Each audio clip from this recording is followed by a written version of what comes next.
Amados em Cristo, vamos abrir as nossas Bíblias aqui, 1 Coríntios capítulo 2, apenas para recuperar na nossa memória um pouco daquilo que foi ministrado ontem, e assim venhamos dar continuidade hoje.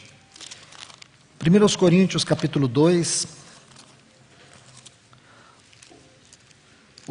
os textos base do nosso estudo começou em João capítulo 1, versículo 1, depois capítulo 6, versículo 63, e Hebreus capítulo 4, versículo 12. O tema que o Senhor tem colocado no meu coração é Cristo, o Logos de Deus. Eu entendo que há uma urgente necessidade que nós venhamos recuperar o verdadeiro sentido da palavra de Deus na nossa experiência cristã prática. Precisamos da ajuda do Senhor para que nós não venhamos tratar sua palavra de maneira puramente literária. Precisamos ser guardados em nosso espírito de manusearmos a palavra de Deus como se ela fosse um livro de conto de história. Algumas décadas passadas, aliás, posso dizer, alguns séculos passados, um conhecido pregador inglês procurou um amigo que era ator. E ele, frustrado, decepcionado com os resultados da sua mensagem, ele perguntou assim para aquele ator: eu não consigo entender. Você conta uma fábula, as pessoas são impressionadas. Você consegue fazê-las rir, você consegue fazê-las chorar. Qual é o seu segredo? Aquele ator disse: é que eu conto uma fábula como se ela fosse uma verdade. E você conta uma verdade como se fosse uma fábula. Amados irmãos e irmãs, isso me leva a refletir a maneira como nós temos tratado a palavra de Deus. O risco é muito grande, a linha é muito tênue, de nós tratá-la de maneira teológica, religiosa. Tratar apenas como um livro entre tantos outros livros. Não perceber a singularidade da sua inspiração, a glória da sua revelação e a grandeza da sua aplicação. Se nós perdermos tudo isto, se nós não temos uma visão do seu caráter eterno, o que ela significa para nós? Apenas um livro. Fechado ou aberto não faz a menor diferença. Se conhecemos alguns textos de memória, também não faz diferença, porque ela não toca a nossa vida. Ela não mexe no nosso casamento, nos nossos relacionamentos, nos nossos afetos. Nós vivemos uma relação com ela puramente intelectual. E é desse campo que o Senhor deseja, desse terreno que o Senhor deseja nos resgatar. Nos levar a relacionar com a palavra de Deus de maneira espiritual. Saber que, de fato, nós temos aqui um livro que passou aí por aproximadamente umas 40 edições. Sabemos que, provavelmente, muita coisa se perdeu. Podemos até encontrar tantos erros de traduções e de versões, mas isto não a minimiza, porque o espírito desta palavra é o mesmo. É aquele mesmo que usou aqueles apóstolos, quando eles não tinham nenhum livro escrito. E hoje nós temos esse livro, 31.124 versículos, onde nós podemos aprender histórias e poder ver por detrás desta história, ou dessas histórias, a soberana mente de Deus, conhecer o seu eterno propósito, ver seus caminhos inescrutáveis, ver sua mão poderosa movendo todas as coisas para a glória da sua vontade. Com a ajuda do Espírito Santo, nós podemos perceber manifestações transcendentais de Deus e ver que Ele não é só transcendente, mas também imanente. A maneira como Ele vem e se revela a nós. A maneira como Ele fala a nós. Mas o objetivo principal deste livro escrito consiste em nos levar a uma relação com uma palavra viva. Nós não lemos a Bíblia para ter conhecimento. O propósito do Espírito Santo em nos levar a ler a Bíblia é para nos dar experiência com Deus. Se este livro não leva você a ter uma experiência com Deus, o problema não está no livro, está na maneira como você trata este livro. Peça ao Espírito Santo para te mostrar algo que vá além dessas letras pretas em páginas brancas. Amados irmãos e irmãs, no primeiro texto que lemos em João capítulo 1, versículo 1, nós vemos o caráter glorioso e eterno da palavra de Deus.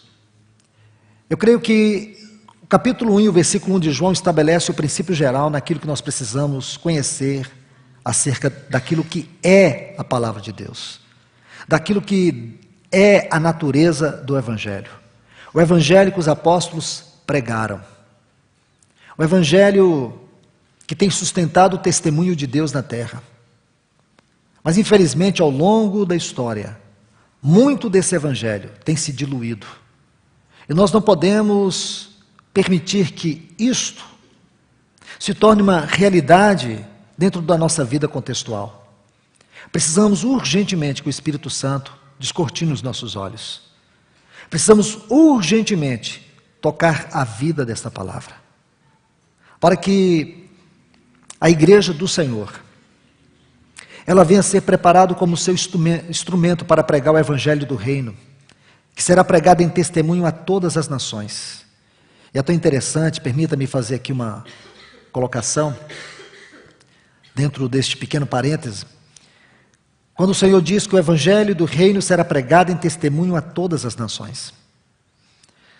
Paulo, escrevendo em Romanos 16, 20, ele diz que o Deus de paz esmagará Satanás debaixo dos vossos pés.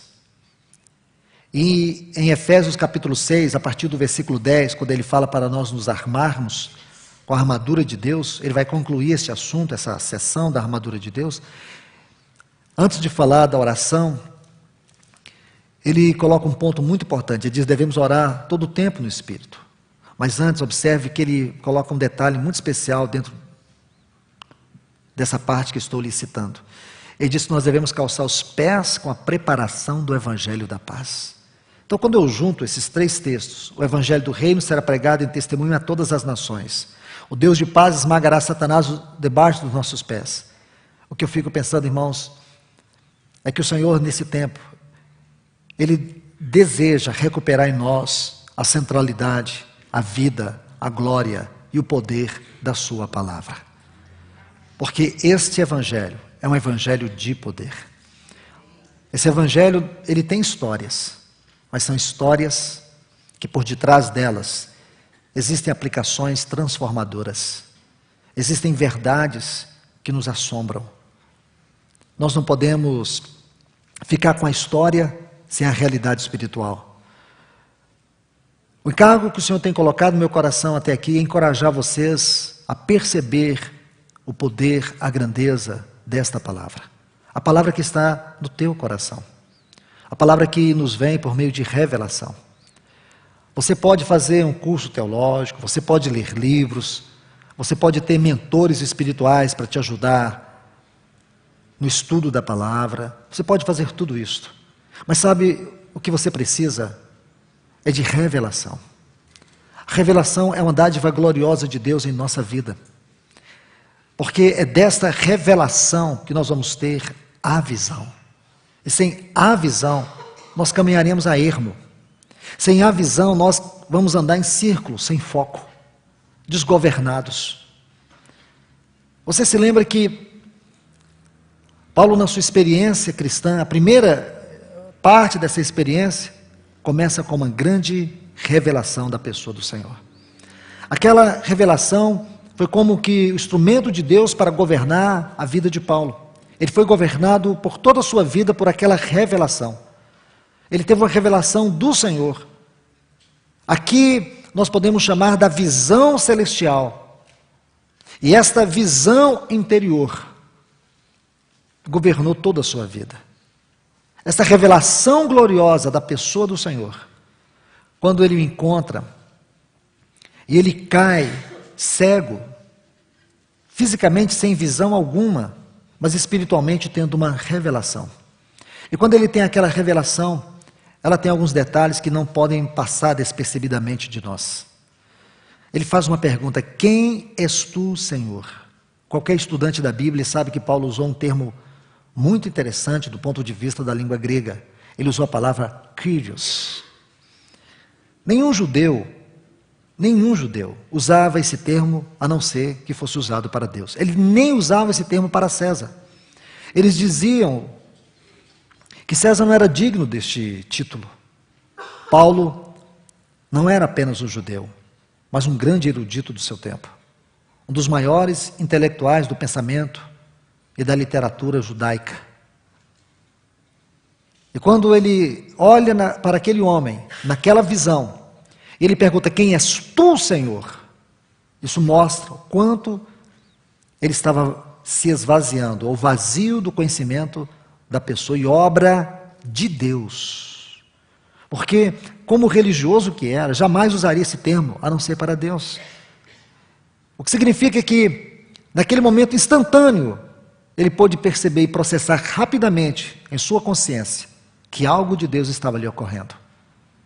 E aqui ele se vê tão vazio, caído e ignorante. A resposta é mais contundente do que a pergunta. No original é mais ou menos assim: Ego eimi Yeshua. Para Paulo, isso não foi simplesmente assustador, foi um assombro. Foi como se ele ficasse estarrecido. Porque ele sabia que ego eimi só havia um. Eu sou, que é a palavra, que é o termo aqui, essas duas palavrinhas importantíssimas. Só havia um, aquele de Êxodo 3,14. Eu sou o que sou. Quando ele ouve isso, imagine, é como se todas as suas estruturas acadêmicas e religiosas fossem desmoronando dentro dele. Quando ele ouve o Senhor Jesus dizer, Ego eimi Yeshua, ele diz: eu sou Jesus. Jesus é o grande eu sou.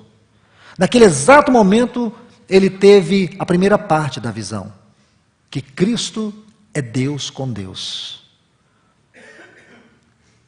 Aí, a sequência, o Senhor Jesus diz: a quem tu persegues. Essa frase foi tão devastadora como a primeira. Porque para ele, Jesus era um homem morto, enterrado e sepultado em Jerusalém. Jamais passou pela cabeça dele perseguir Jesus. Porque se ele quisesse perseguir Jesus, ele tinha que ir lá em Jerusalém, num túmulo. Para ele, Jesus não existia mais.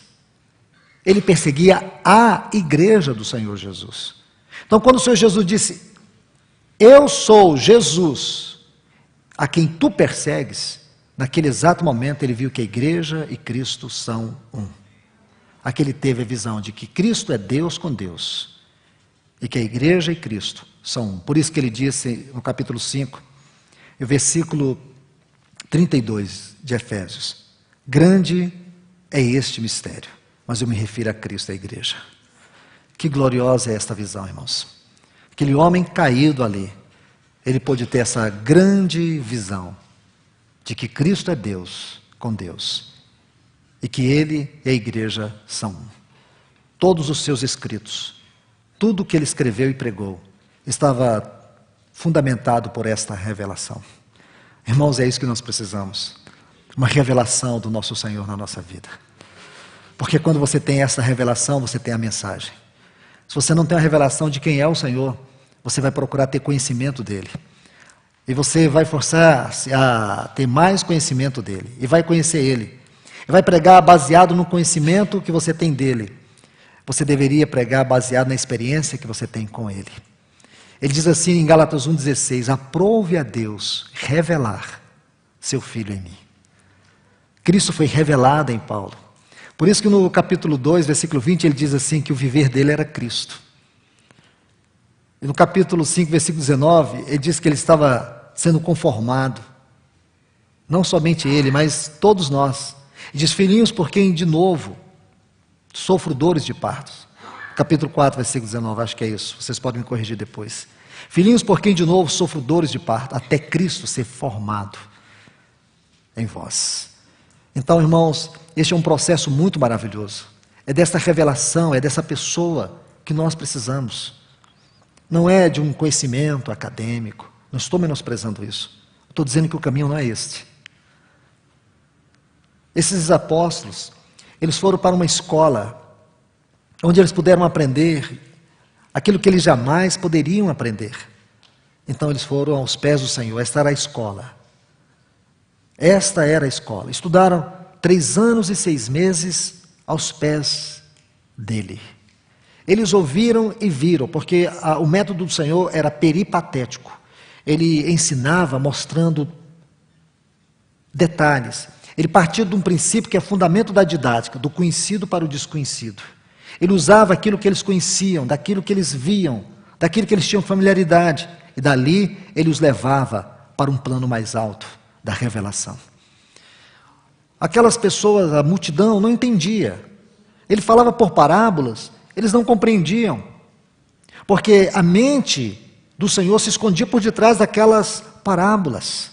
Não adianta você tentar, na sua própria mente, dissecar esses assuntos, você não vai chegar a lugar algum, mas você tendo esta revelação da pessoa, porque ele é a palavra, ele é o Logos. Este Logos veio e habitou entre nós. Irmãos, escute isto. O versículo 1 do Evangelho de João diz que esse Logos era Deus, ele era coexistente e coinerente com Deus. Não perca isso de vista. Isso deve ser como um farol para mim e para você. Aí o versículo 14 diz que esse verbo, esta palavra, este Logos, esta mente que sempre esteve por detrás de todo o universo, criando, sustentando, esta razão, esta sabedoria de Deus, que criou todas as coisas. Sem este Logos, sem esta palavra, não haveria ordem alguma no universo. Se você tira o Logos do universo, ele se desintegra. Porque ele tem um poder integrador, não apenas criador, mas sustentador e integrador. Esse é o Logos. Mas você não pode ver e considerar ele apenas dentro da eternidade. Olha o que João diz no versículo 14, que este Logos encarnou e veio tabernacular e nos habitar. Irmãos, isso você tem que crer. Você não tem que crer simplesmente que seus pecados estão perdoados eternamente. Isso é um fato. Todos nós concordamos que este é um fato. Os nossos pecados foram eternamente perdoados. O Espírito Santo veio nos habitar. São fatos. E você considera também que este Logos de Deus, esta palavra encarnada, viva, ela também veio nos habitar. Em Efésios 3,17, você vê algo muito especial. E se você ler Efésios 3,17 com Colossenses 3,16, você vai ver que esses dois textos se encaixam. Primeiro, que Cristo habite nos nossos corações. Sua palavra habite nos nossos corações. Permita-me, irmãos, vamos ler esses textos, depois a gente retorna aqui no capítulo 2 de 1 Coríntios. Quero que vocês vejam esses textos, porque são preciosíssimos. Alguns princípios aqui. Capítulo 3, versículo 17. Para que Cristo habite por meio da fé nos vossos corações. Efésios 3,17. A fim de que estejais, olha essa palavra, arraigados e alicerçados, não é em conhecimento, é em amor. Em amor. Ora, veja bem, essas duas palavras, arraigados e alicerçados, nos mostram coisas especiais. Primeiro, arraigados, fala de raízes profundas.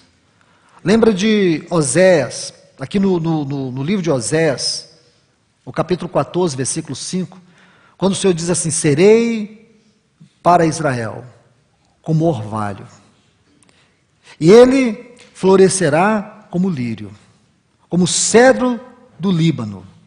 Ora, irmãos, essa figura é muito interessante, até porque é uma árvore que dentro da botânica não existe.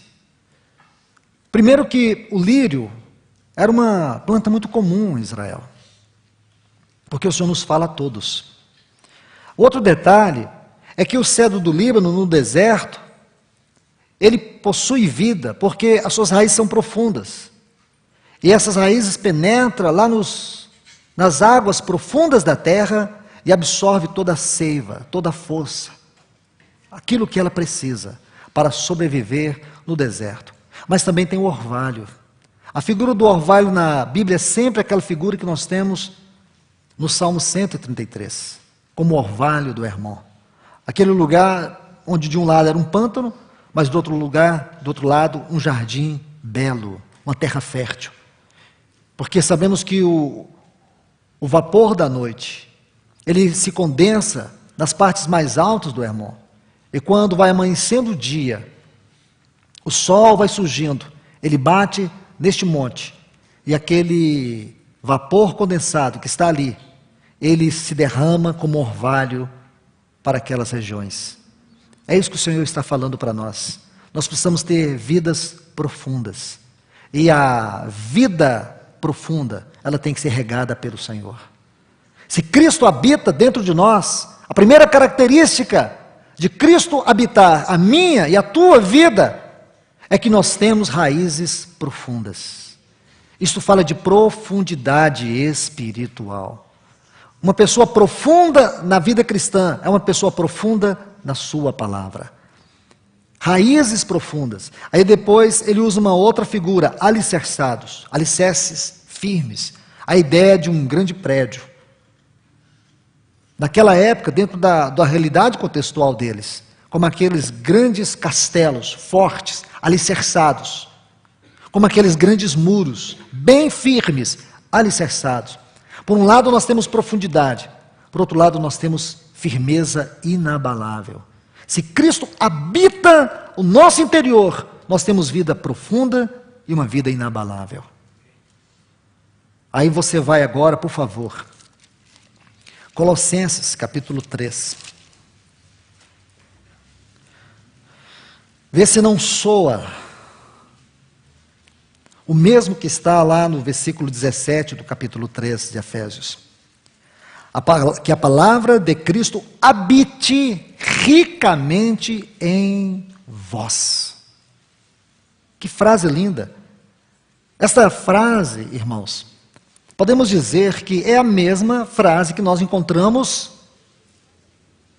aqui no capítulo 3, no versículo 17 de Efésios. Que Cristo habite nos vossos corações. Que a palavra habite, que a palavra de Cristo, porque a palavra de Cristo é Cristo, habite ricamente nos vossos corações. Se a palavra habita, então duas coisas. Nós temos a figura de Efésios: vida cristã profunda e vida cristã inabalável. Oh, irmãos, como nós precisamos disso. Precisamos ouvir a palavra com cuidado, como Maria ouviu a palavra daquele anjo, quando disse para ela que no ventre dela seria gerado o Altíssimo. Ela creu e Cristo foi gerado dentro dela. Da mesma forma, nós temos que crer. Todas as vezes que você ouvir o falar do Senhor, creia, porque Deus está trabalhando em você. Deus está se derramando em você. Não em forma de conhecimento, mas de vida. De vida. O que nós precisamos é de vida. A vida da palavra é muito maior do que o conhecimento, porque ela produz a verdadeira sabedoria. Ela nos dá fragmentos da mente de Deus. Amados, então, vamos para os textos que eu prometi para vocês que nós iríamos ler. 1 Coríntios 2, vou passar rapidamente. Vamos ler somente somente o versículo 9, depois rapidamente em Efésios.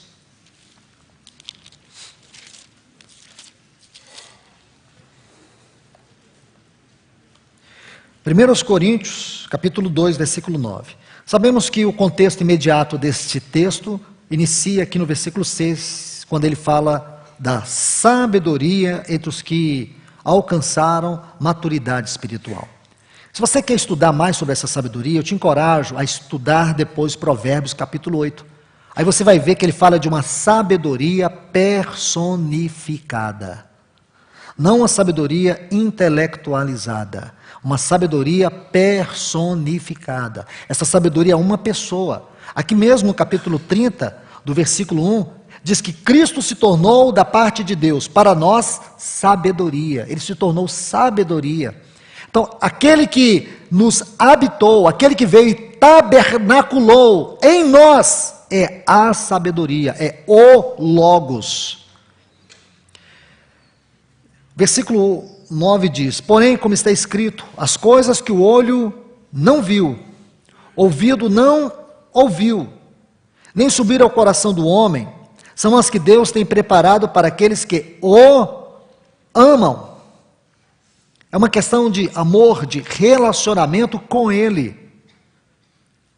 Você quer provar se você verdadeiramente ama o Senhor? Vou dar um texto e peço a você, considere isso aos pés do Senhor.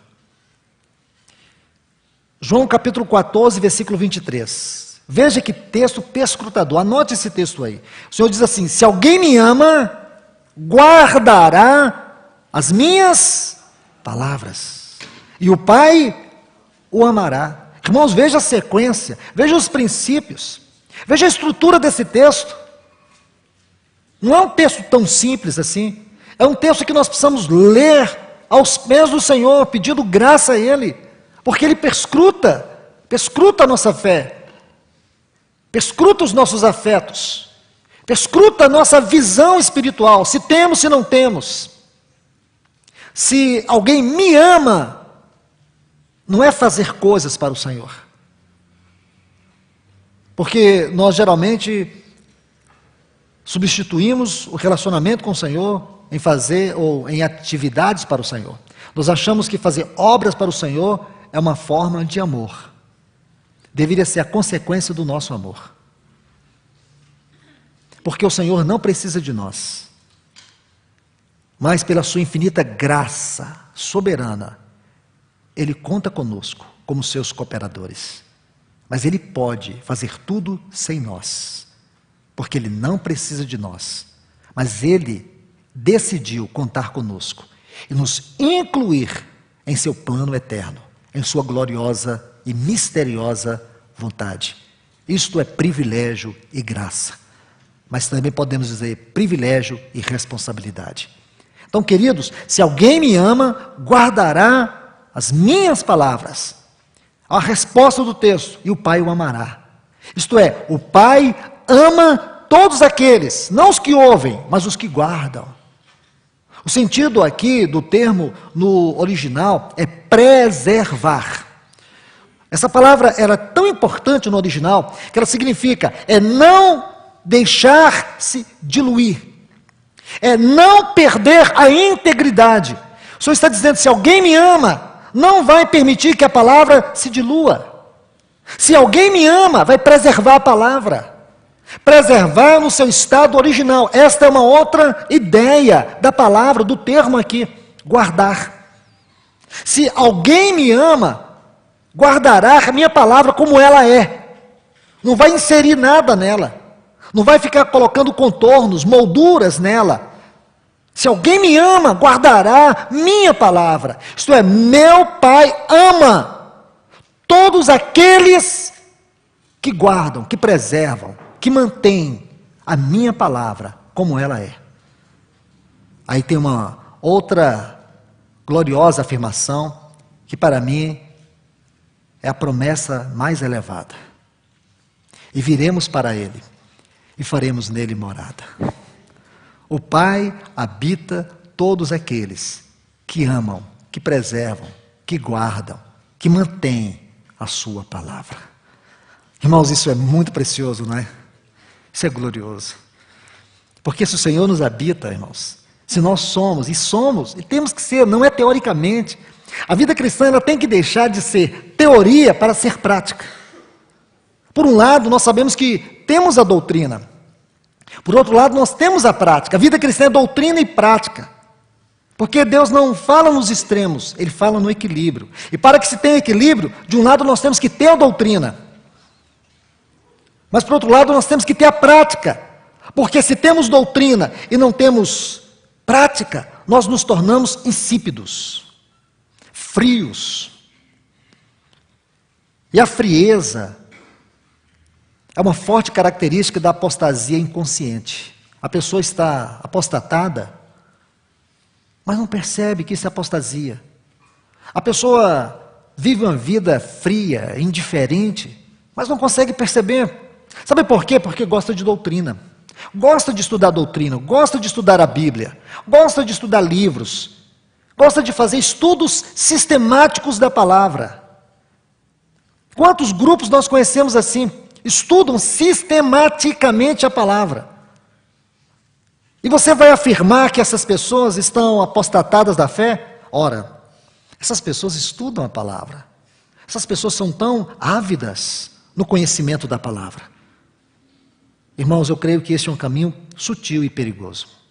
Porque nós temos que ter doutrina e prática. Lembra quando Paulo escreve aos Efésios no capítulo 1? Não é um texto qualquer, né, irmãos? Porque quando você começa lendo aquele texto, você tem que prestar atenção em pequenos detalhes.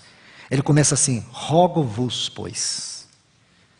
Essa palavra rogo, essa expressão no original, essa frase, rogo-vos, preste atenção nela todas as vezes que você encontrá-la na Bíblia. Lá em Romanos 12, ele usa essa frase, rogo-vos, sempre que ele usar. Porque ela tem uma forte conotação no seu original. Traduzindo, é um profundo clamor. Chega a ser um clamor de desespero.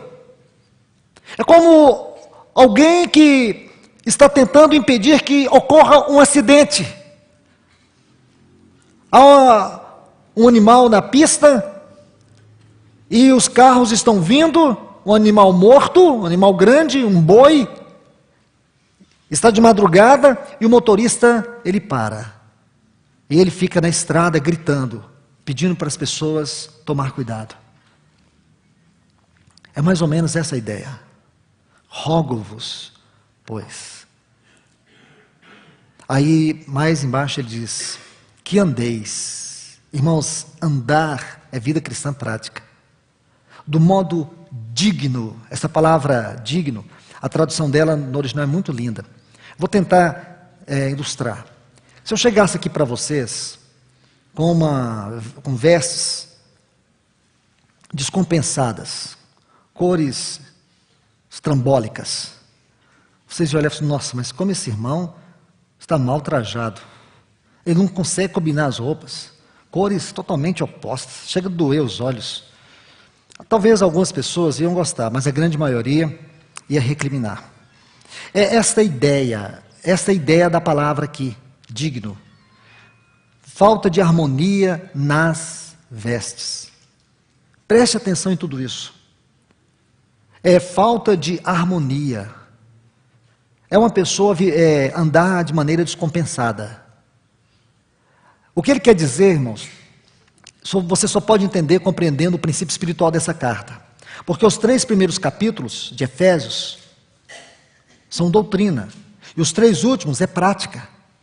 Então, quando ele coloca essa palavrinha, andeis do modo digno, ele vai dizer algo para nós, e nós sabemos, a doutrina é o fundamento, a prática é o ornamento. Na vida da igreja nós temos que ter o fundamento e o ornamento. Temos que ter a doutrina e temos que ter a prática. Como que nós vamos viver a vida cristã equilibrada? Só podemos viver a vida cristã equilibrada se nós tivermos, por um lado, doutrina e do outro, prática.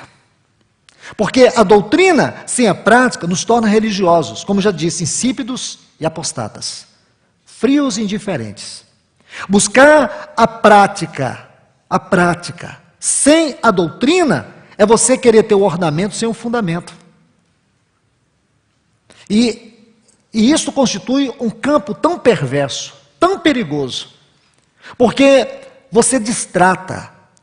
Porque se temos aqui pessoas que desejam relacionar com a palavra de Deus, mas não desejam ter uma vida na expressão da sua palavra, nós temos pessoas aqui que desejam relacionar com Deus sem a sua palavra.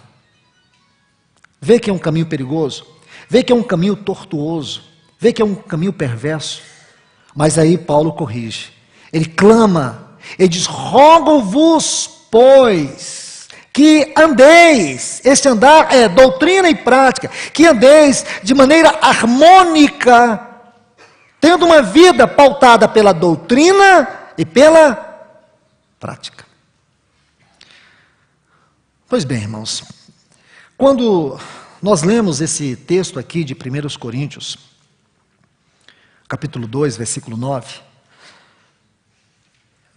geralmente algumas pessoas têm uma perspectiva desse texto na eternidade vindoura, mas o seu foco não é, porque o versículo 10 vai nos corrigir esse pensamento. Ele diz: mas Deus nolas revelou por meio do seu Espírito, porque o Espírito tudo esquadrinha, até mesmo as profundezas de Deus. Aí, se você continuar lendo, você vai ver algo muito especial, porque revelação é quando a luz de Deus incide sobre a verdade. A luz de Deus incide sobre a verdade, e essa verdade se torna vida em nossos corações. Porque se a revelação é quando a luz de Deus, ela despeja sobre a verdade, essa verdade ela tem que ser expressada em forma de vida. Aí vai ser como aquele pregador, que ele pregava a verdade como se fosse fábula.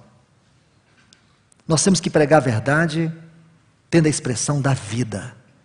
E esta vida, ela tem que primeiro residir em nós. Porque se ela é teoria em nós, não vai tardar para que você olhe para trás e veja um rastro de morte atrás de você. Por isso, amados irmãos, o meu encorajamento aqui debaixo das mãos do Senhor é que nós sejamos cuidadosos com a sua palavra, que venhamos mudar o nosso conceito dela, a maneira de vê-la, a maneira de ouvir.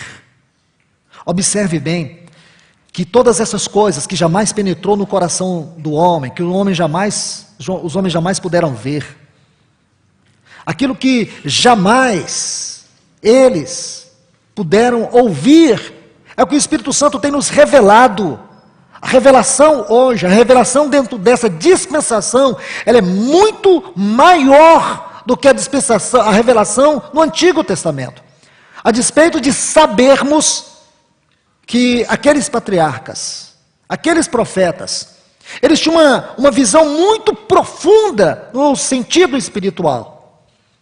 Eles foram capazes de ver o Senhor de maneira tão gloriosa. Há tantos detalhes das teofanias de Cristo na história dos apóstolos, na história dos profetas. Então nós não podemos desconsiderar isto. Mas, queridos, nós temos que entender que hoje, a maneira como o Senhor se revela a todos nós, e Ele ensina que todos nós, juntos, podemos conhecer suas medidas, suas profundidades, essas dimensões de altura, largura, comprimento, profundidade da sua revelação. Então aqui nós fomos para Efésios capítulo 3. E aqui, exatamente, foi onde nós paramos. Você sabe muito bem, já disse, a primeira parte desse capítulo é um parêntese, alguns chamam de digressão, onde Paulo vai abordar o mistério de Cristo. E depois, se você estudar com muito cuidado, com muito carinho, você vai ver algo precioso. Porque ele está falando da revelação que ele teve deste glorioso mistério de Cristo. Mistério que em outro tempo não havia sido revelado com tamanha ênfase, com tamanha clareza. Poucos tiveram, mas não na dimensão que os apóstolos receberam. Não somente os apóstolos, porque os apóstolos e os profetas foram aqueles escolhidos por Deus para desvendar, para entregar todo este depósito da revelação divina. E esse depósito não nos foi dado para nos tornar obesos espirituais, mas para nos tornar instrumentos da edificação e do serviço na igreja do Senhor. Aquilo que o nosso irmão compartilhou ontem, sobre os 5 ministérios de Efésios 4:11. Ele concedeu uns para apóstolos, profetas, evangelistas, pastores e mestres. Agora começa uma frasezinha no versículo 12, muito importante. Tendo em vista. Essa frase define propósito. Isto é, tendo como propósito. Aí entra uma palavra muito especial e muito bem explicada pelo nosso irmão. Tendo propósito, equipar os santos para o serviço. Que serviço? A edificação do corpo de Cristo. Qual o resultado? Até que todos cheguemos à unidade da fé, à perfeita varonilidade e à medida da estatura da plenitude de Cristo. Porque o padrão de Deus para nós é Cristo. A medida de Deus para nós é Cristo. Deus não tem uma medida menor. A medida exata de Deus para nós é o seu Filho. Mas como nós podemos receber todo este depósito divino? Por meio dos vasos constituídos. Por meio daqueles homens não especiais, mas homens com uma especial incumbência, os quais o Senhor tem dado como dons à sua igreja. E aí nesse processo o Espírito Santo reina, para poder alcançar todos nós. Por isso nós temos que ser zelosos em ouvir e em receber a palavra de Deus. Porque você pode escutar, mas pode não receber. Não é escutar, é receber, é agarrar, é abraçar, é ir aos pés do Senhor e dizer: Senhor, torna esta palavra de conhecimento vida em minha vida. Porque a vida da tua palavra é a vida de minha vida. Aí depois nós vimos que, aqui no versículo 18, ele diz assim: sejais plenamente capazes, capacitados de compreender. Então nós temos que compreender. Nós não temos o direito de ser ignorante. Com todos os santos, porque esse depósito é tão rico, é tão grande, que uma pessoa sozinha não é capaz de receber, de conter e de expor todo esse depósito. Nós somos completados uns pelos outros. Por isso que aquelas tábuas lá do tabernáculo, lembra? Elas tinham 1,5 côvado de largura. Você pode perguntar assim: por que o Espírito Santo não foi mais específico? Por que não facilitou as coisas? Por que não coloca uma tábua de 1 côvado? Ou 3? Eu não estou falando de medida, eu estou falando de números. A questão é que os números, irmãos, têm um profundo significado na palavra de Deus. Porque 1,5 côvado mais 1,5 côvado forma 3. E o número 3 é o número do Deus triuno. Isto fala da comunhão, porque a minha vida e a sua vida, na comunhão e na realidade do corpo de Cristo, é para expressar a realidade da vida eterna do Deus triuno. Sabe aquela comunhão que sempre existiu entre o Pai e o Filho na eternidade? Quando João diz assim, que o verbo estava com, essa frasezinha, estava com, no original é proston theos, estava com. Muitos estudiosos debruçaram em torno dessa frase para entender ela. Qual era a íntima relação entre as pessoas da Trinidade eterna? Como eles se relacionavam quando não havia nada? Não havia tempo, se é que podemos dizer assim, era a eternidade, não havia nenhum átomo, não havia nada, havia Deus com Deus, na comunhão do Pai, do Filho e do Espírito, onde eles viviam uma eterna relação de amor e glória. Pense nisto, considere isto, e nesta eterna relação de glória, de afetos, onde cada uma pessoa tributava para outra. Irmãos, que ambiente, que ambiente. Foram os pais capadócios que mais puderam chegar perto desta realidade eterna. Foi quando eles buscaram um vocábulo grego para poder compreender isto. Eles chamaram isso de peri, em torno, e corese, dança.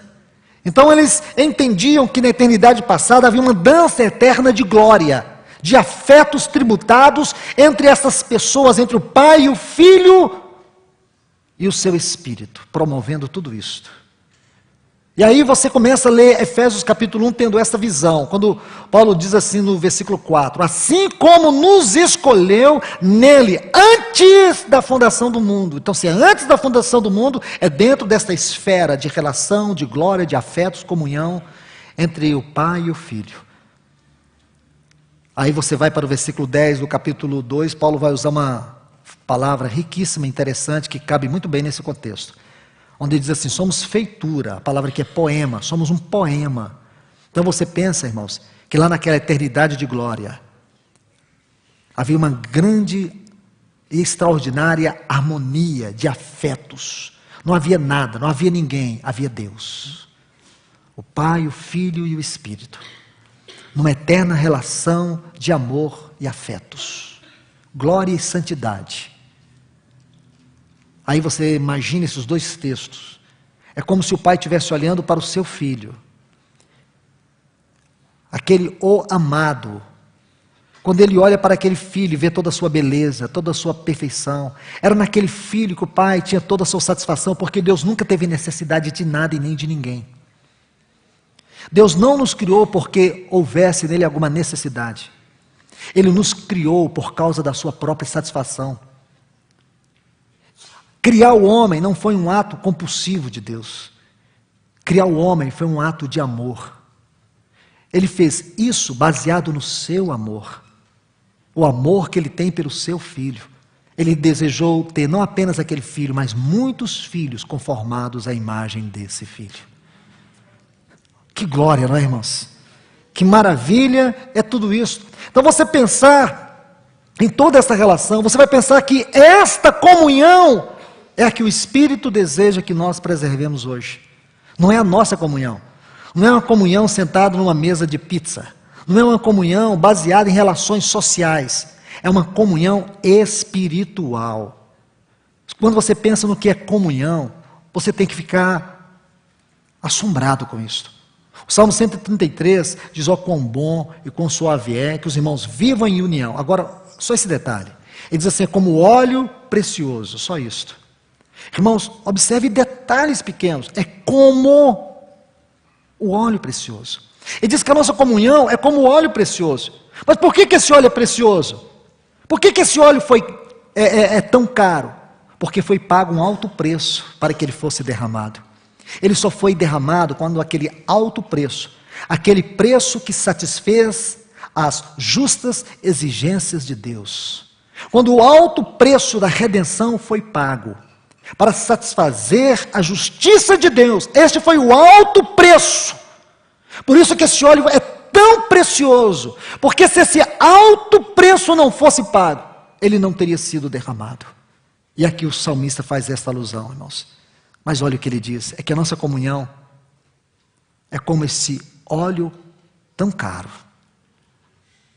Percebe, irmãos?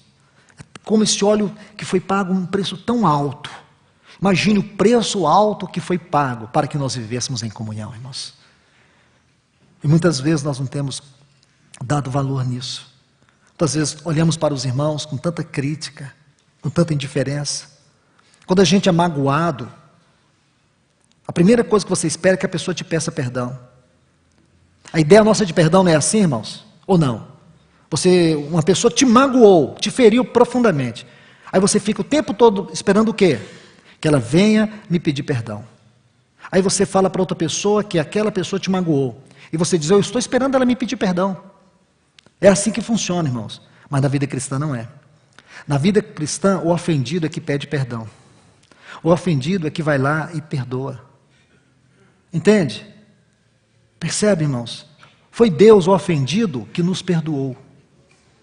Foi Ele que veio e nos perdoou. Ele não esperou nós ir até Ele para pedirmos o perdão. Quando nós cremos, há 2000 anos atrás, Ele já tinha decretado o nosso perdão eternamente. Então você vê, irmãos, que essas coisas emocionais, psicológicas, caem por terra. Você não tem que esperar a pessoa que te ofendeu te pedir perdão. Vá até ela e diga para ela: eu te amo, eu te perdoo por tudo que você fez. Mesmo que ela não te perdoe, você vai tirar ela de um jugo muito grande. Queridos, vamos avançar aqui, porque eu acho que a gente não vai ter muito tempo para dar continuidade. O que eu quero colocar para vocês é sobre essas 4 medidas que nós vimos ontem: a largura, o comprimento, a profundidade e a altura. E aqui nós temos 4 frases que estão inseridas no contexto, que para mim define muito bem isto. O que significa essas dimensões que nós precisamos de todos os santos para compreender. Sozinhos jamais vamos compreender. A primeira é as insondáveis riquezas de Cristo. Depois nós temos o versículo 9. A dispensação, a palavra aqui, a tradução é economia. A economia ou a administração do mistério que esteve oculto nos séculos passados. Aí depois, versículo 10, nós temos a multiforme, as múltiplas facetas da sabedoria de Deus, que Ele agora está manifestando através da sua igreja. E o versículo 11, o eterno propósito que Deus estabeleceu em Cristo. Essas 4 frases definem essas 4 dimensões. Como nós vamos poder, irmãos, entender essas insondáveis riquezas de Cristo?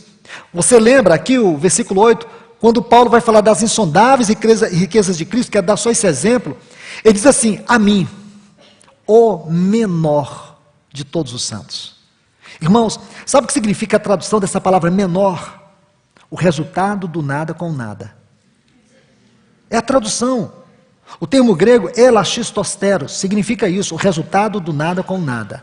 A mim, que sou o resultado do nada com nada, foi dado o quê? Conhecimento? Não, graça. Olhe bem, foi dada esta graça. Imagine que riqueza maravilhosa de pregar. Como se pode pregar? Você prega porque você fez uma faculdade teológica? Você prega porque você leu todos os livros dos grandes eruditos? Você prega porque você memorizou praticamente todo o Novo Testamento? Você tem uma grande bagagem? O homem que disse isso, irmãos, ele não tinha bagagem nenhuma. Ele disse que tudo que ele tinha, ele considerou como lixo do lixo. Só com um único propósito: ganhar aquele que foi formado nele. Isso para ganhar a Cristo e ser achado em Cristo. Se você não ganhar a Cristo e não for achado em Cristo, isso aqui fala de 2 experiências. Chamada primeira, a experiência de Cristo, e segunda, a experiência de viver Cristo. Irmãos, isso aqui define a nossa vida por completo. A primeira é a experiência de Cristo. Nós temos que tomar Ele como nossa experiência, como nossa vida, como nosso conhecimento, como nossa sabedoria. Ele tem que ser formado em mim. Isto é a experiência de Cristo. Ele tem que ser formado em mim, porque se Ele é formado em mim, Ele é engrandecido em mim. Um exemplo disso, Filipenses capítulo 1. Quando Paulo fala de Cristo ser engrandecido em sua vida, ser engrandecido nele, seja na vida ou na morte. Filipenses capítulo 1. Por isso que ele diz: para mim, o viver é Cristo. É o capítulo 1 de Filipenses. Agora, vai para o capítulo 4, quando ele está fazendo aquelas saudações finais. Aí ele vai saudando, e diz assim: todos da casa de César te saúda. Irmãos, isso é muito paradoxo. Isso é o cúmulo do pináculo do paradoxo. Porque César havia ordenado a prisão de Paulo. Ele estava preso, acorrentado numa parede, numa masmorra romana. Tinha 2 soldados do seu lado. Ele estava impossibilitado de pregar o Evangelho. Irmãos, um detalhe muito importante na vida cristã: quando Cristo se torna a vida, a palavra viva dentro de você, você não vai preocupar muito em pregar com a sua voz, mas com a sua vida. O capítulo 3, de 2 aos Coríntios, Paulo diz que nós somos uma carta escrita não com tintas, mas pelo Espírito Eterno. O Espírito Eterno, o Espírito de Cristo, está escrevendo a história de Cristo na nossa vida. As pessoas vão ler Cristo em nós. Nós não somos um rascunho do inimigo. Nós somos uma carta onde o Espírito Santo está escrevendo Cristo em nós. Essa é a experiência de Cristo. É Cristo ser engrandecido.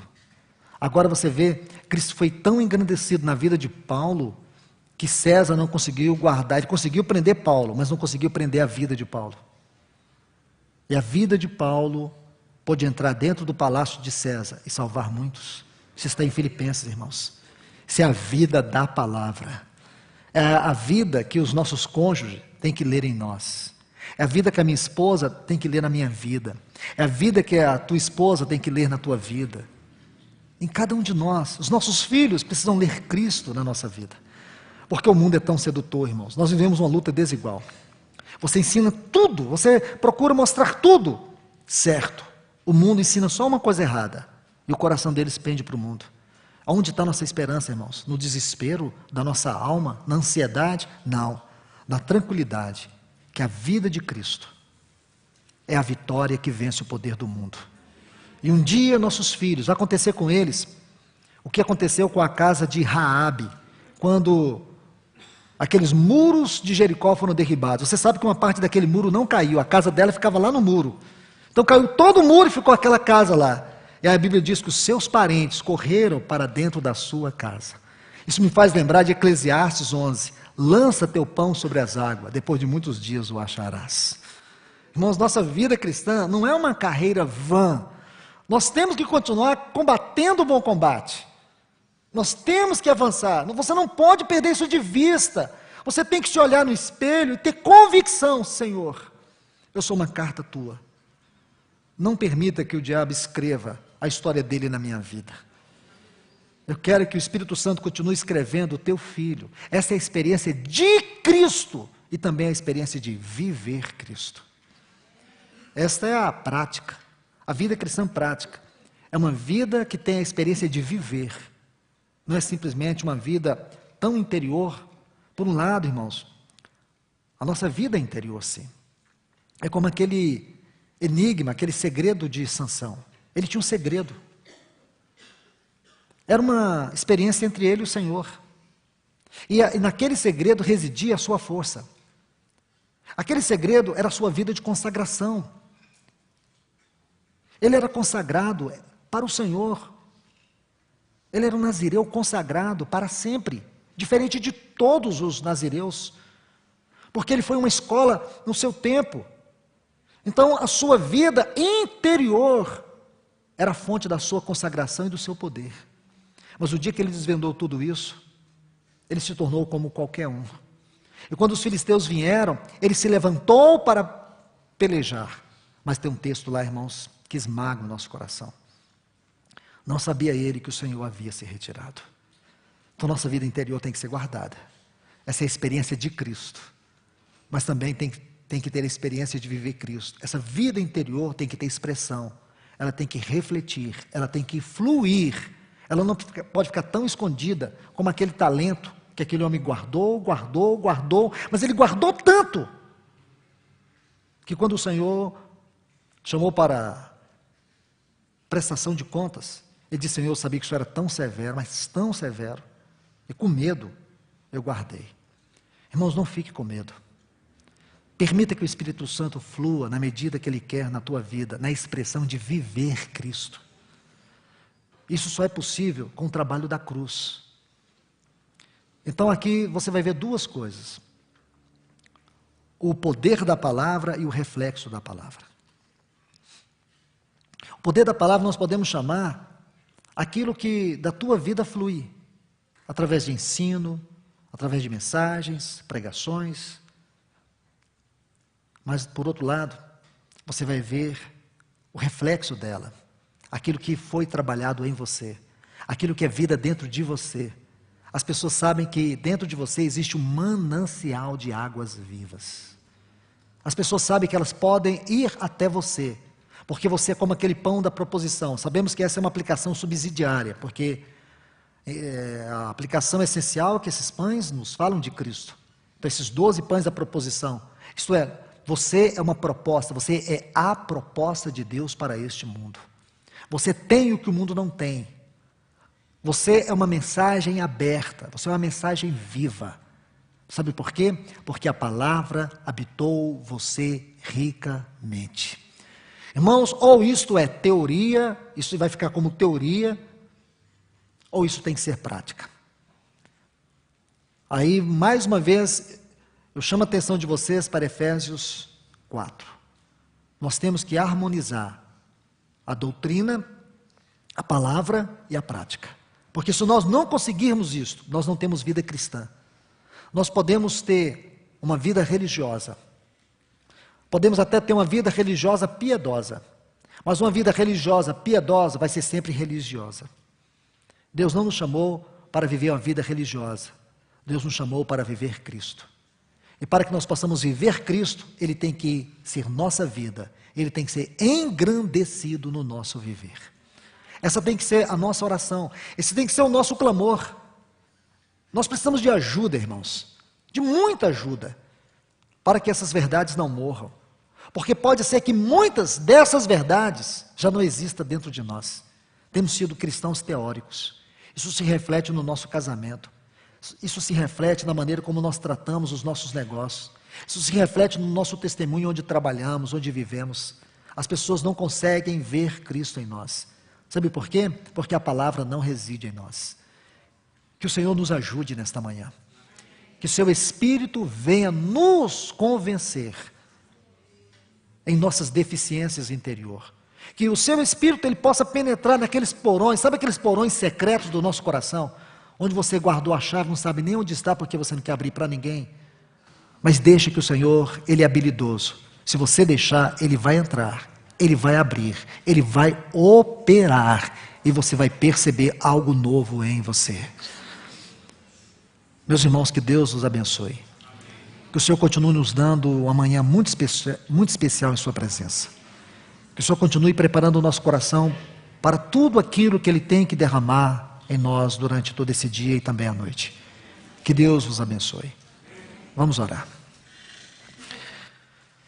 Pai, no grande e eterno nome de Jesus, o teu sagrado Filho, pedimos a tua ajuda nesta manhã, Senhor, porque nós precisamos muito, Senhor. Talvez muitos dos que estão aqui tenham tratado a tua palavra de maneira tão natural, tão simplória. Temos ignorado a vida, a realidade, o poder, a essência gloriosa desta palavra. Esta palavra nos habitou, Senhor. Esta é uma realidade viva. Senhor, muito daquilo que nós temos perdido na vida cristã é porque não temos compreendido o lugar da tua palavra em nós. Temos procurado permitir que ela habite apenas o nosso intelecto. Ela não veio para habitar o nosso intelecto. Ela veio para habitar o nosso espírito. Ela veio para tabernacular dentro de nós, cheia de glória, cheia de graça. Nos ajuda, Senhor. Nos ajude para que nós venhamos viver do modo digno do Senhor, do modo digno do Evangelho, do modo digno da nossa vocação celestial. Nós temos uma vocação celeste e nós precisamos corresponder à altura desse chamamento. Então nos ajude, Senhor, ter uma vida na experiência de Cristo e na experiência de viver Cristo. Ajuda teu povo nesta manhã, no nome do teu eterno Filho Jesus. Amém.